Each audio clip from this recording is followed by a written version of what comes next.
All proceed. right. Okay. So I'm not a big person on reading slides, but I think this is very important.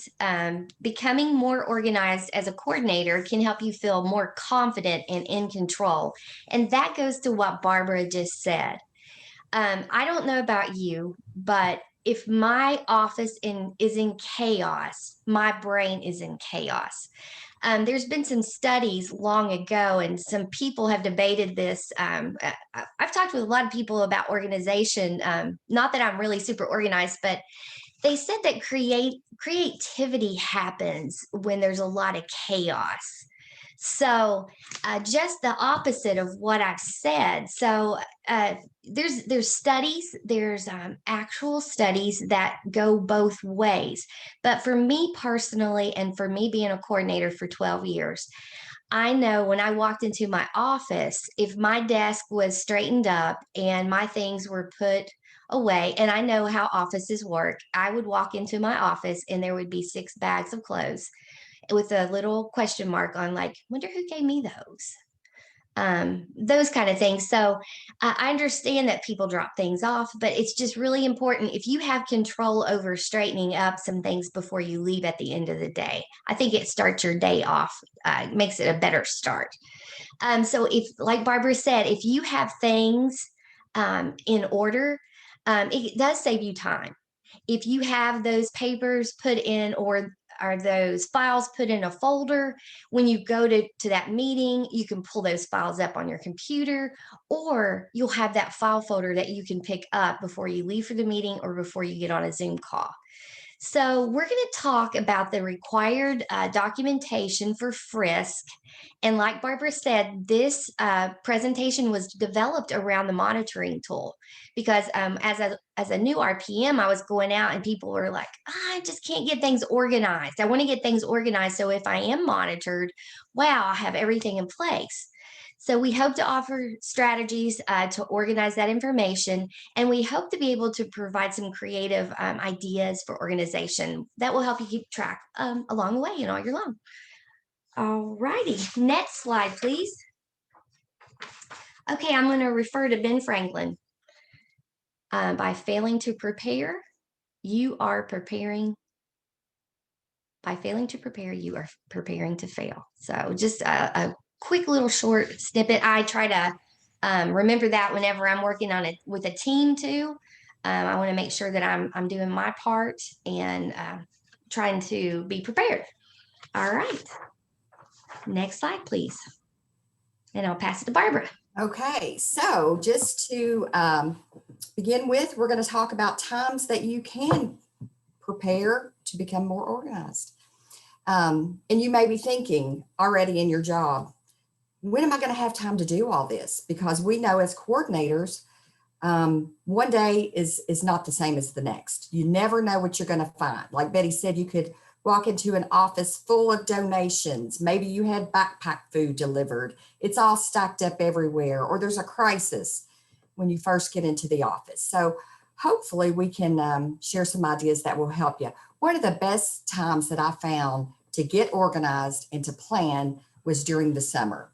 So you ought to, most of you don't know this yet, or you haven't realized it yet, but during the summer months, you're one of the only people in your building. You know, your position is so unique. You're one of the only people that works 240 days. So during the summer, you're one of the only people in the building, along with maybe the maintenance staff, and then your principal is also in the building. And if you've already found that you've had a hard time meeting with the principal or other administrators, summertime is a good time to do that, because although they still have a lot on their plate, they don't have the day-to-day emergencies that they're dealing with like they do during the school year. So during the summertime, make a point to schedule an appointment with your principal so that you all can plan the events and discuss the events that you want to do. You can go ahead and get those events put on the master calendar if your school has one. You can provide all your planning ideas with your principal and really spend some time doing some quality planning during the time when everybody's not quite so busy. And then along with that planning, you can also go ahead and develop all the flyers that you want to use to advertise your programs. You can do that in the summer, get those started, have them saved. You may need to make tweaks to them, when you get closer to the program time, but at least you have a start and you have time to do that in the summer. You can do all of your planning, your sign-in sheets, any kind of handouts you want to do. You can start those file folders during the summer and get that part of the planning started. What I used to do is I would go down through my action components and I would make a list of supplies that I would need for each program activity that's coming up. So yesterday you all looked at your action components, and that middle section is the list of activities. So just go through there, get you a notebook or do it on your phone, however you use it, and make a list of all the supplies that you're going to need for those programs, as well as the supplies, just the office supplies that you're going to need for the school year, and spend that time during the summer getting those orders placed so that when everybody comes back, hopefully in the fall, you're ready to hit the ground running. Did somebody have a question? No, I think somebody needs to mute. Another thing that you can do in the summer to help get rid of some of that clutter that you may have accumulated is to purge your old files. So yesterday in the records or the record keeping section of the training, they talked about the retention form that's in the back of your administrator's guidebook. So that form will tell you how long you need to keep documents. So during the summer, pull out that records retention form and go through and get rid of some old files. You may have come into a center behind a coordinator who liked to hang on to everything, and they may not have had time to get rid of some old documents. So you may have some stuff in your center from back when Frisky first started 35 years ago. So use your summertime to get rid of all that clutter. Also review your coordinator's checklist. Yeah, somebody says they have things from 1990. I bet you do. I bet you do. Yeah, I think most of that you can get rid of, except for the original grant application. You want to hang on to that forever. You'll be getting a checklist that is so cool, and I shared this with some district contacts as well, but it will outline each month of the year and kind of give you a template on what you should be doing during that month.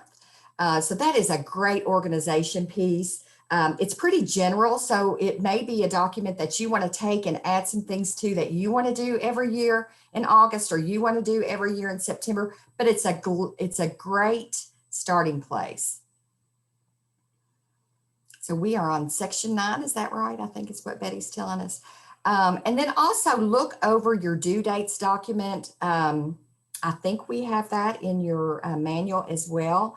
Look over those due dates, get those in your calendar, set up reminders so that you have that all out of the way during your summertime prep when things are a little bit slower and you can spend some time organizing. I think we're ready for the next slide, Greg. Yeah, so your budget documentation is a very important piece to keep organized. There's a lot of different pieces to your budget. It's not only your approved budget that you work by, but there's a lot of other documents that go along with that you'll need to keep all in one place if you want to stay organized and have that readily available. You'll want to, a lot of coordinators keep a physical binder, and usually when we're in person, we have one of those to share. But if you ask maybe whoever is mentoring you, whoever you're going to see with on your mentoring checklist, maybe another coordinator in your district will have a binder that you can look at that they use to organize their center. Consider developing a binder. Now, you may have inherited one from the coordinator who came prior to you, and that may have some stuff in it from 1990. So you might want to just look at that binder as a way to get started, and then tweak it to work for you. Tweak it so that it functions the way you'd like to see it function. But in that binder, you want to keep all your donation information, like goods that are donated, money and time. So you need to have a log sheet to document all that information, because you're going to need to report that back to the division later in the year. Other things that you want to keep in that binder are your budget ledger. They talked about that yesterday, where you keep your running balances. You can keep that in your binder to share at advisory council meetings. You want to keep a copy of your original budget and then all of the amendments that you've done along with the request. Munis reports, all your POs and invoices, and then also frequently refer to Frisk Counts Users Guide for updates that are coming out as far as your budget process. I don't know that you want to keep a hard copy of that, but you want to keep it handy so you can refer to that frequently. Also, you need to stay in constant or frequent communication with your finance officer. If you do a budget amendment and you get your approval, don't forget the important step of sending that approved amended budget to your finance person so that they can enter that into not Infinite Campus, into Munis. I've seen some situations where new coordinators forget that step and then it's never changed in Munis. So that's a very important step that you don't want to forget to follow. Betty, anything else we need to add for the budget binder? Well, just the two sections you've talked about. If you will look in section 9 of your NCO guide or the book that was sent to you, Barbara went over the sheets that are right behind that PowerPoint. And that's the coordinator's yearly checklist. And like she said, that is a chronological reminder of things that need to be done as a coordinator. And you can ask your RPM about those, check with your mentor if you have questions about that. Also, that very important records, thank you, Greg, that very important records retention schedule that tells you how long to hang on to things. That is the next document that you'll see. And in the administrator's guidebook, you have that forms and reports, I believe is what it's called. And it's got all the dates on it. And I always hung that up someplace close for me, not only for myself, but also for our district contact, because sometimes he forgot to turn things in. So I would send him a reminder. Not that you need to be doing that, but if you will look at that form, it just says coordinator responsibility. And when I've met with a few new coordinators, I just had them highlight that section because it looks a little overwhelming when you look at that document. The other document is the activity program checklist. That is just a way you could write things in that you need for a program that you're doing. And then that all important donation log where you need to keep track of those donations. So Barbara had gone over those so well, but I just wanted to make sure that you all knew. Yes, that you all knew that was there. Yeah. There's a question in the chat. It says, is the finance officer the bookkeeper at your school? So those are two different positions. In my district, and it may be different in yours, in my district, the finance officer was the person who entered Munis, and Teresa Combs has answered that for us in the chat. The district level finance officer is the one who does your Munis reports. Your school secretary would be in charge of an activity fund that you might have. So they are different positions. Thanks for that question and for the answer, Teresa. Okay. I believe we can move on to advisory councils. All right. Feel free to continue asking questions in the chat. Yes, please. Ask them as we go. We love that. So advisory council. One of the biggest things I think I see monitoring is with advisory council. Sometimes the people, coordinators will have a non-compliance because maybe they're not meeting appropriately. But one of the other things is not doing minutes. So it's really important to keep track of all of those documents that you have. You can scan things and put it on your computer, put it in a file folder that way, or have a binder, which is a tangible piece of paper that you touch and you put it in there and keep everything straight.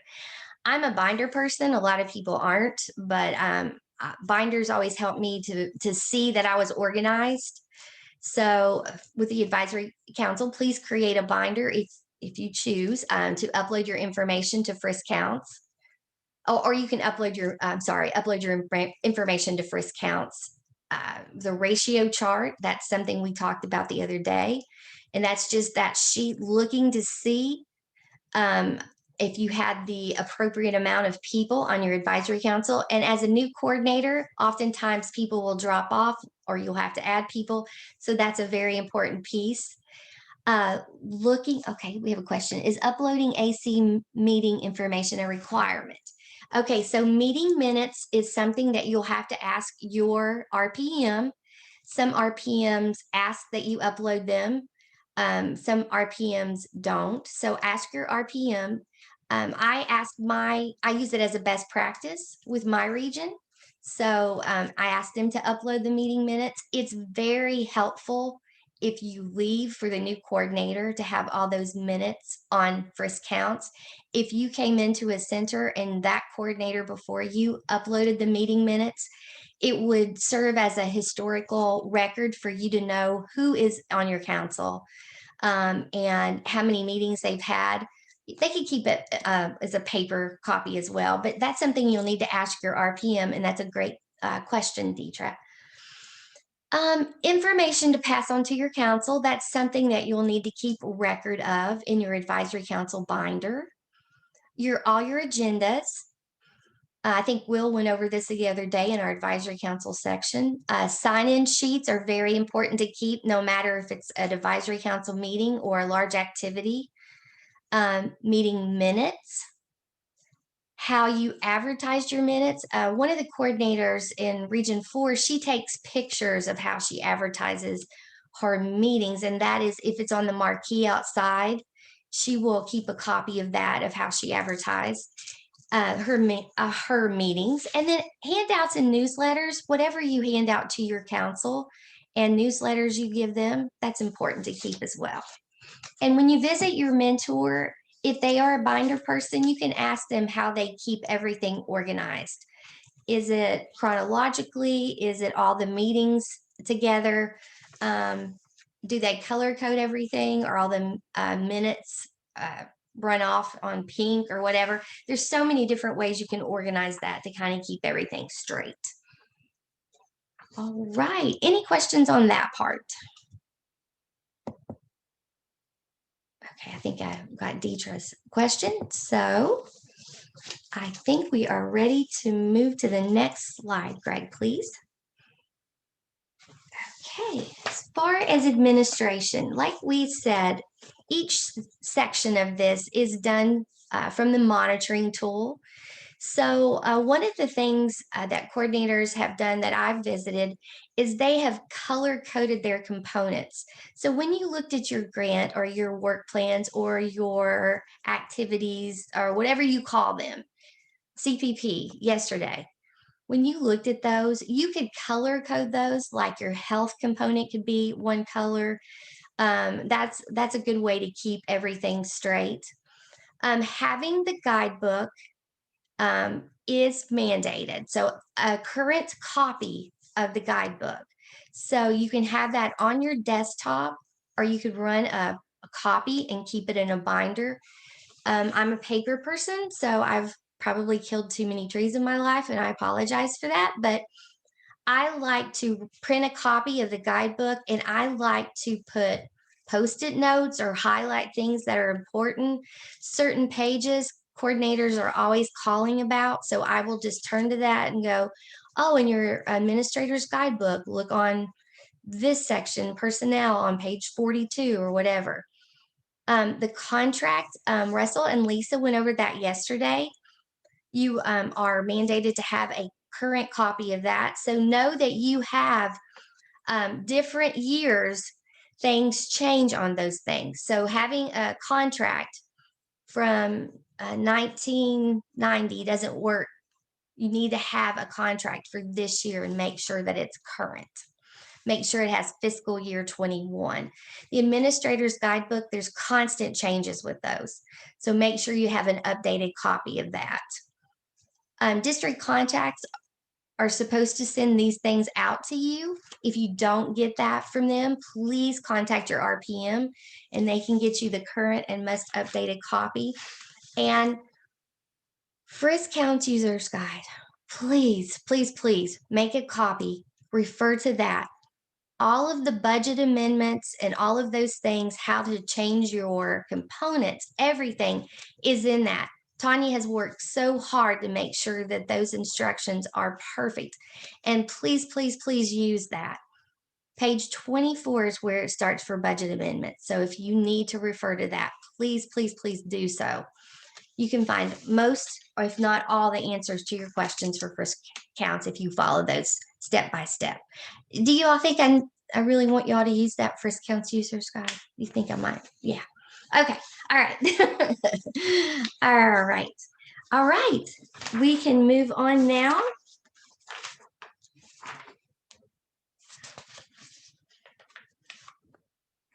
So we are going to talk a little bit. Oh, thank you, Tanya. Thank you. Tanya says she agrees. Okay, so participant family record review. This is another section on the monitoring tool. So your district is required to have certain things on Frisk Counts on IC. I'm sorry, not Frisk Counts, but on IC. So your district is required to make sure that you have Word, of course, your email, of course, certain things in IC. And if you look into the administrator's guidebook, you will find exactly what your district is required for you to have in that. Examples of how to keep your daily information, samples, daily logs is something else that is on the Frisk webpage. Ask your mentor or your RPM about this as well. And then how do you keep your daily contacts? How do you keep a daily log? That's something that we ask that you do. A lot of people say, well, if I put it in IC, do I need to keep that? Talk to your RPM about that. What is the best practice that you need with that? Okay. I have a quick question for you, Betty. Yes. So our activity slide was hidden and we just passed over it. So did you we're ready. Is this where you want it? Yeah, it's perfect. All right, let me unhide that and we'll go back to that slide. Thank you.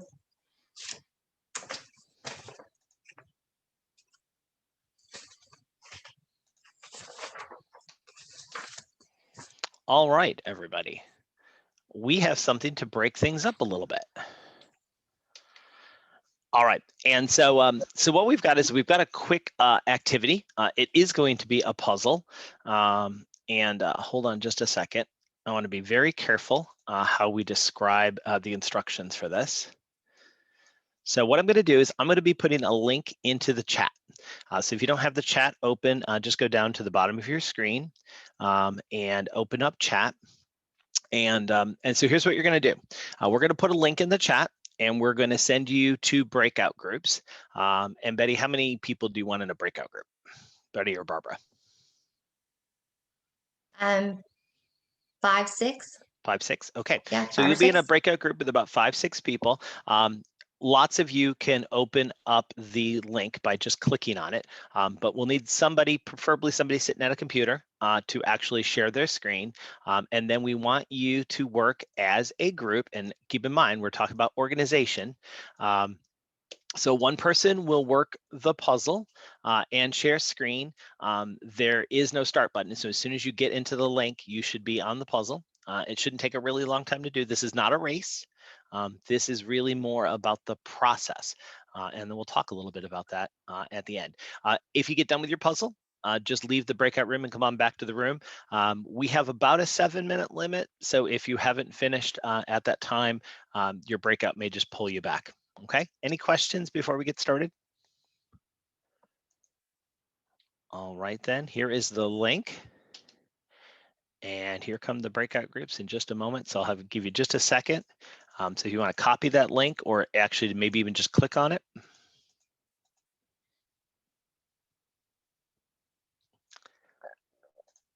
And real quickly, let me take, if you, right now it's got everybody in the group. I'm going to take Barbara and Betty out, but everybody else, you're going to be in a group. And you can come back to the main room if necessary. All right, here we go.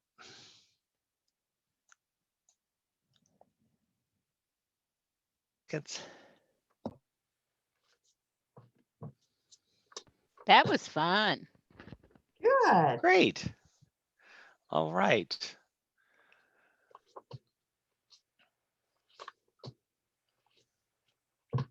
All right, welcome back, everyone.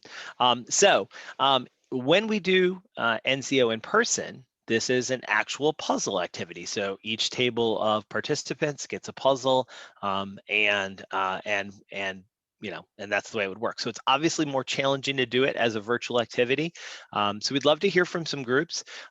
Whether you were a group that was able to, we actually had a group come back a few minutes ago, or you were a group that completely struggled, we'd love to hear some of your experiences. So if you could either put it in chat, or if somebody would come off mic and tell us how that went.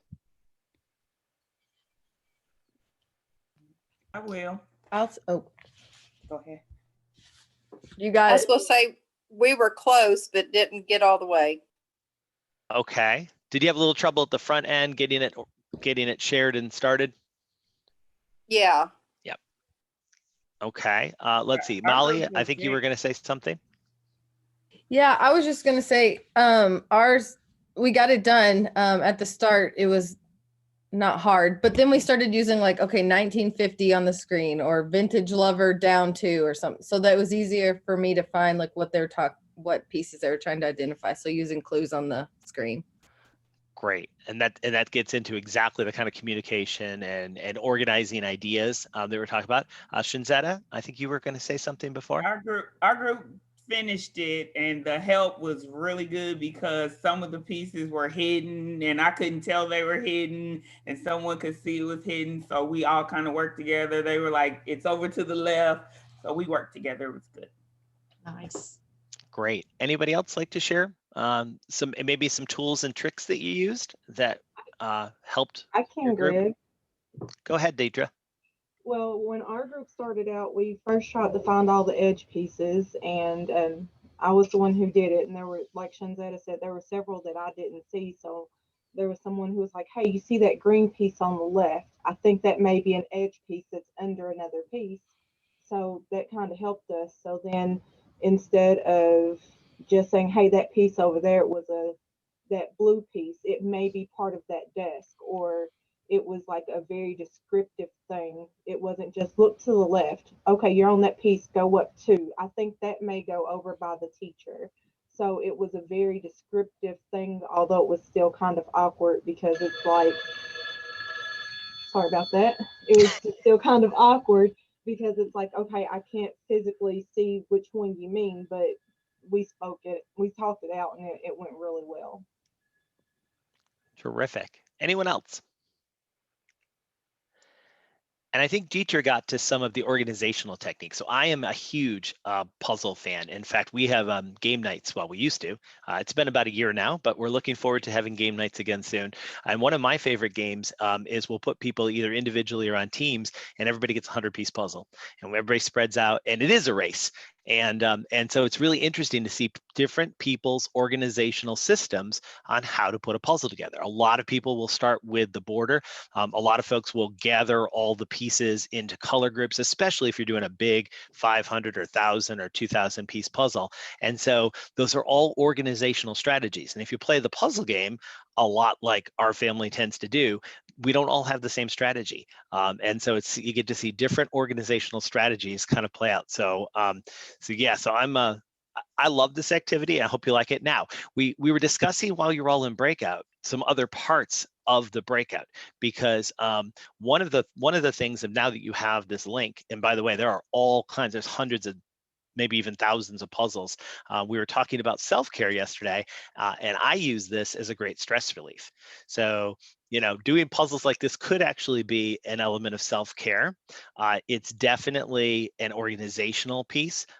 It could also be a strategic or a teamwork piece. So by doing it virtually the way you had to, it actually introduces a new component.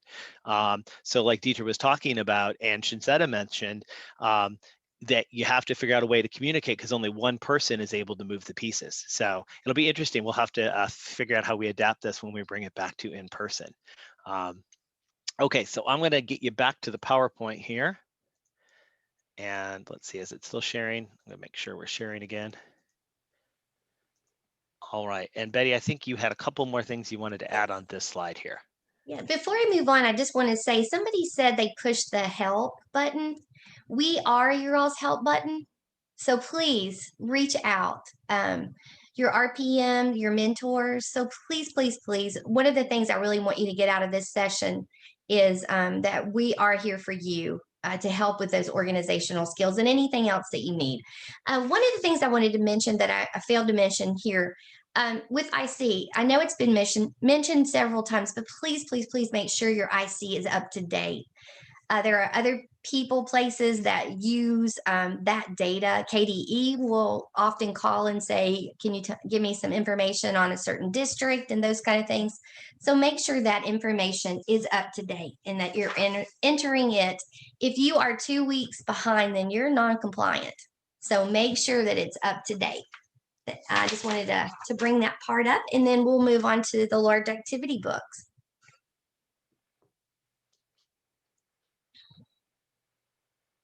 Okay, next slide. Or as Will says, the cha-cha slide. Okay, if we were in person, we would bring out the large activity binders. I'm old school. I like binders. Coordinators in Region 4 keep binders. Some of them do. And so RPMs can bring those binders, borrow those, and show you like a good example of that. Also, sign-in sheets, keeping those in your large activity books and your activity program list that we had given you in section 9 to kind of keep everything organized for a program. Sorry, we can't show that to you now, but if you have a mentor, if they keep a binder, that would be something that you could look at when you visit or when you talk with them. Reach out to your RPM too if you'd like to see a copy or a good example of that. Yeah, and I just wanted to say quickly that your large activity sheets and your sign-in sheets and all the program lists are good to use when you're planning for the next year. When you make sure you take notes about what went well, what you need to change. And if you have that all in a binder all together, when you're planning for next year, you can just pull all that out and then make your program even better because you have that information. Thank you, Barbara. That's a great point for sure. Yes. Okay, so creative ways to organize. If you are a center that doesn't have a lot of money, there are different ways that you can use everyday household items to organize your center. Can we do a show of hands, Greg? How many people use Pinterest? Can people raise their hand? I don't know. Okay, great. Wonderful. Okay, so I have found that there's lots of things that you can use for your center. Thank you very much, Julie. Yes, so in the first box, if you can see it, all that is like Charmin toilet paper holders. All that is a shoebox with Charmin toilet paper holders, and you can just stick and organize different things in there. You can organize by using Teachers Pay Teachers is another site that talks about organization. It really kept me organized as a counselor and a coordinator. But there's all different ways that you can find on Pinterest to become organized. One of the things I want to talk about now is, I don't know if you can see this or not. It's a shoebox. It's got letters on it, and it's got clothespins on it. And you take these little clothespins off and store them in the box. It's a creative tool that I made that was very inexpensive. It was under $10. I got the clothespins and the stickers and the shoebox for, like I said, under $10 at Michael's. And I set this on the tables for kids that were getting ready to go into kindergarten. And as they waited for our program to start, they could actually pinch and put the clothesline and match it up with that letter. So there are creative things that you can do. Also, you could do this now and actually give these to families if you're doing a born learning event or a parenting developmental ages and stages things. You could do that too. So that's just a cheap and inexpensive creative way to organize and also have different things. So I will pass it along, I believe, to Barbara with time management. Okay. All right. So it's not only important to figure out a way to organize your stuff in your center. We know you all have a lot of stuff, donations, clothing, backpack food. You have to figure out a way to organize that, but it's also very important to figure out your style of managing your time and figure out a way to organize and manage your time that works for you. I'm hoping that some of these suggestions that we have up on the screen will be some things that you can try to help manage your time better. So I know we've talked several times about how following up with referral sources or with families is one of the most important things that you will do as a coordinator. So it might be a good idea for you to designate one day during the week that you're going to make sure that you follow up with referral sources or with families or community partners on work that you did with them previously. So maybe you have on Friday, first thing in the morning, you're going to spend however long you need following up with all of those different contacts. Or maybe for you, it works better to do it first thing Monday morning. But to have a specific day to do that, just designated for following up, probably will help you be a better coordinator and serve your families better, but maybe make you feel a little bit more organized with your time. So some coordinators make a list of things that they have to do, and they will put their most challenging task first on the list. So that's the thing they're going to tackle the first thing when they get to work that morning, is the most difficult thing. Because a lot of times, I find myself putting off the things that are maybe harder. And, the longer you go during the day, the more fatigued you get, the tighter you get, and you may not want to tackle that hard task at the end of the day. So try maybe moving that up to the first thing that you're going to do in a day. Again, maybe you need to designate a certain amount of time just to return phone calls or emails. I know I'm guilty of this, of allowing my email to be my to-do list. So I just, respond and react to emails. And then I have this list of work that needs to be done. So maybe you would find that helpful as well. I think that's something that maybe I need to adopt, is just to have a certain amount of time during the day, a particular time of day, maybe a couple of times a day, to return emails or phone calls. There are things that you will upload to Frisk Counts as a coordinator, require documentation. So one way to be organized with that is to have a streamlined way to identify those documents.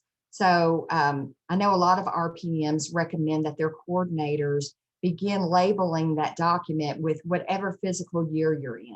So you might upload a document, and it might be maybe it's your minutes from your advisory council meeting. So you might start that with FY21, fiscal year 21, advisory council minutes, and then maybe the date.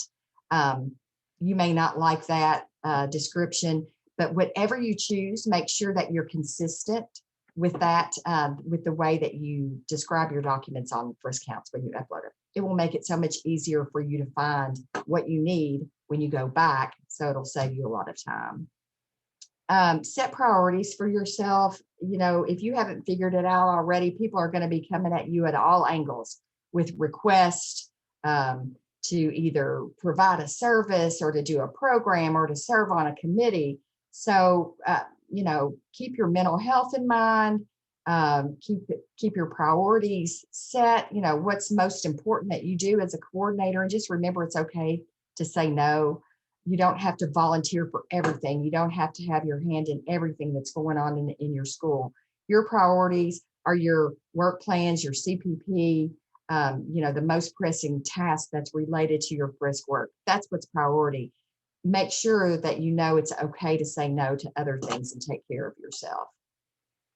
And also, you might group your tasks that you have to do for the day together.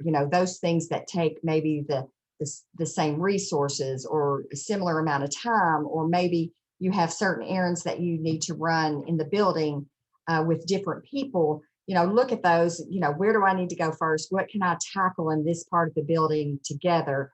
kind of batch your activities so that you're not running all over the place getting things done. But if you organize them, then it might save you some time. And, it's okay to put do not disturb on your door.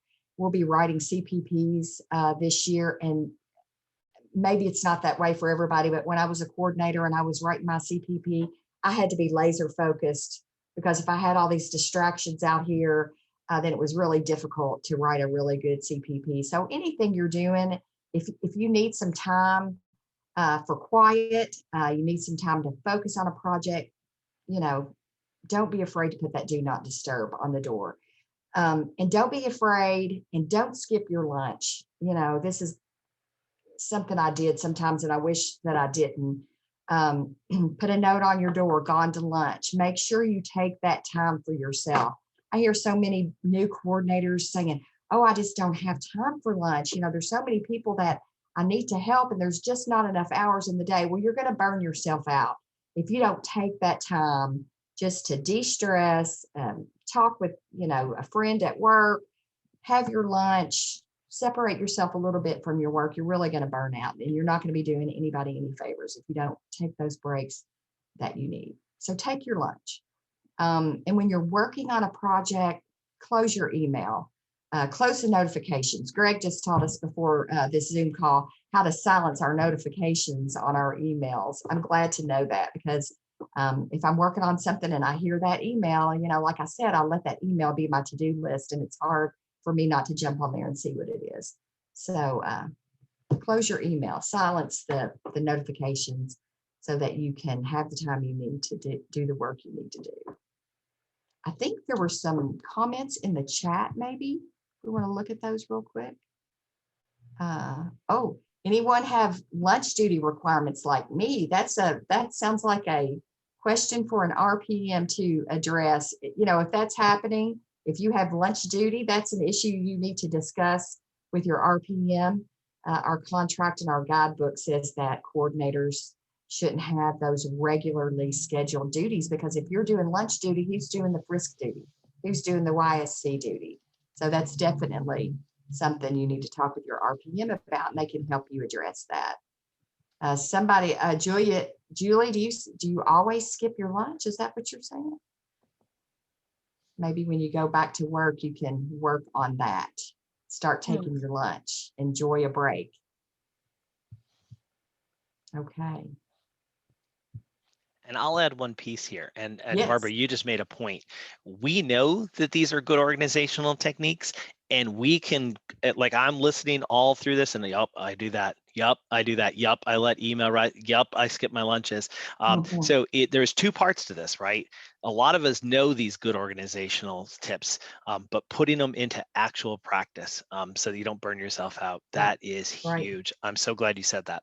And who's up with keyboard shortcuts? Oh, Definitely yes. Betty. That is me. I use Control-Z every day, I believe, of my life, because when you make a mistake and something goes away, or you can hit the Control-Z. That has saved me more time in my life working on a computer, I believe, than any one tip. And Betty, really, you saved me with that recently. We were working on the advisory council PowerPoint, and somehow I deleted it. And you said Control-Z, Control-Z, and it worked. Good. I'm glad to hear that it helped. Great. So look at these shortcuts. These are in your book, section 9. You can refer to those. I used to cut out a little copy of it and stick it by my computer, underneath my computer, just to pull them out and just to remind me. But I'm not going to read all these to you, but these are just quick tips, shortcuts for working on the computer. And I think I got all that I needed to say. Definitely pulling this sheet to put it. Okay, good. I'm glad to hear that, Laura. Thank you. Okay, next slide, please. Okay, so my mom calls me about once a week, and she said, did I tell you my password for blah, blah, blah? And I was like, nope, I don't have that one, Mom. So every time I visit my parents, do you have an updated list of your passwords? I'll make a copy or put it on my phone. I'll take a picture so that way when you call, I can. Well, they said that they don't have Facebook anymore because they've lost their password. We don't have Facebook anymore. Yeah, you do. You're on there. You just don't know your password. So how many people have password problems? I do. Okay, I'm going to be honest. There are different ways that you can keep up with these passwords. There are password managers. Oh, yep. Greg's got his little book. That sounds like me. I'm old school. I have a friend that keeps all their passwords on a password manager, and it's really cool. So RoboForm, LastPass, Dashlane. I think they use Dashlane. I'm not for sure. There's all kinds of them. So if you Google that, you can keep all of them up to date that way. So like Barbara had said, don't let your email box become a to-do list. When you hear the ding, do you go, oh, I got to answer that email? I do. So think about that. Think about that. Maybe answer them in order. Don't make that your to-do list because I don't know. It's easier said than done. Sort your emails and place them in folders. I know Lisa said the other day, do you know of those people that have all these things on their computer, it drives me crazy, so she was talking about that. So after we got off the meeting call, I was like, I think I'm that person. I need to put all my stuff in folders. So I need to be better organized. So I was like putting all my stuff in folders, and thank you, Lisa. I do this presentation, but I'm still one of those people. So somebody told me this once when Marianne and I was writing this. If your email takes more than 5 minutes to write, it might be best to call them. Sometimes it's hard. Now, if it's something that you need to keep in writing and you need to keep documents of it, that might be something that you type. But if it's going to take you longer to explain to them in an email over the computer or something like that, might be best just to go ahead and call them. And of course, we talked a little bit about that password manager. Do we have anything in the chat here that needs to be addressed? Oh, Deidre. Okay, let me see. Let me if I'm getting everybody. Okay, Shanzetta says she forgets them. I know I had to cut a little thing and put it right by my computer so I wouldn't. So in Windows, if you actually accidentally close a tab, you can hit Control Shift and T and it will reopen. I did not know that. I'm going to take a picture of that. Thank you. See, we're getting tips to share with each other. Okay, thank you. Definitely pulling this sheet. Okay, thank you. Thank you, Laura. All right. Going right ahead, moving right ahead. Is it Barbara? Yes, it is. Next slide, please. All right. Okay. What I'd like for you to do is put a yes in the chat if you've already figured out who the talkers are in your building. Who are the people that show up in your office and think that you have all day to chit chat? Yep. Sounds like everybody has. Yeah, and we talked about the importance of building relationships and spending time with people in your building, but there's a big difference in getting to know someone and being genuine and interested in what they have to say. There's a big difference in that and kind of wasting your day and talking about, things other than work. So I don't know if anybody's come up with some good ways to address that, but one of the ways that I found when I was a coordinator was to actually stand up from my desk and start heading for the door because I had things that I needed to do out in the building. And inevitably, the person that was in my office every morning would stand up with me and we'd walk out the door and the conversation would be over. Every morning the custodian comes in, they clean, they empty trash, nicest people in the world, best partner in the school building. And if I wasn't at work, I'd enjoy talking to him, for hours, but I just couldn't do that at work. So he would come in, empty the trash, mop the floor a little bit and start, telling me about his family and all more than I could have time to do. So I would stand up, we'd walk to the door and we'd part ways and he'd go on to do his work and I'd go on to do mine. So that might be something that will work with you. But if, and I know everybody's figured out those people who call you on the phone and want to have long conversations, and maybe it's maybe it's a family that you served or a parent that you've served and they're lonely and they call a lot just to have somebody to talk to.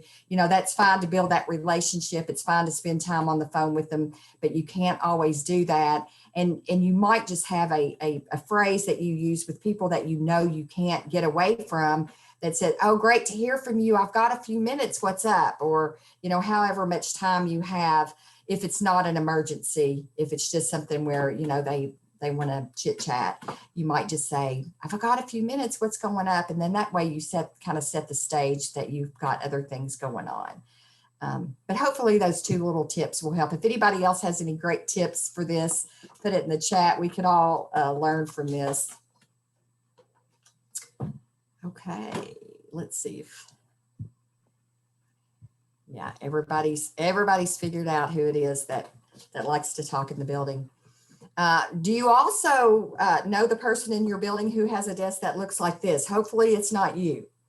When I worked in the school, actually my assistant principal at the time, this was early on, had a desk that not quite this bad. I'd be exaggerating if I said it looked this bad, but it was very similar. I mean, to the point where everybody in the building thought, how in the world does she find anything? But she knew where stuff was, but it was usually a frantic kind of thing for her to find what she needed. So, just take some time to keep your space, your office space, your desk clean. Take some time to purge things that you don't need.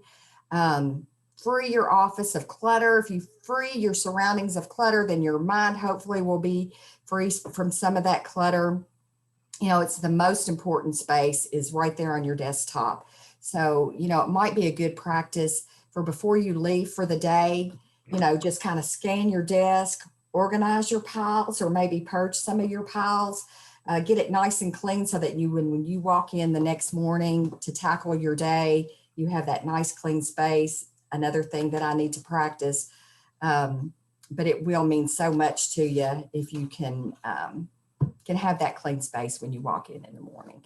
And if one of the best things that you can do, if you're a person that's disorganized and you can't seem to get organized, spend some time thinking about the reasons why you might be disorganized. Is it a problem of procrastination? I mean, be real honest with yourself. Do you have all these things to do and you're thinking, oh, I'll just do it tomorrow because I just don't want to deal with that? Is it procrastination? Or is it a lack of focus because of all the clutter? Maybe you need to work on that, or maybe you just can't make decisions. You've got so much going on and you just can't make a decision about where you need to begin. But if you take some time to think about your habits and what's contributing to your disorganization, that's at least a place to start. And I know a lot of us may have chaos or we have clutter because we're perfectionists and we're afraid things won't be perfect or they won't be just right. Well, we have to get past that. And we're only human. We have to decide what's most important. We can't be perfect at anything or we're going to burn ourselves out and we can't do the job that we need to do. So just try to take some time to do that. All righty. I think we can move on.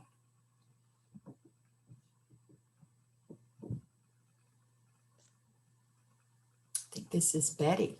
Okay, yes, I think we've gotten, Julie Prophet said something about doing something with Google with her documents.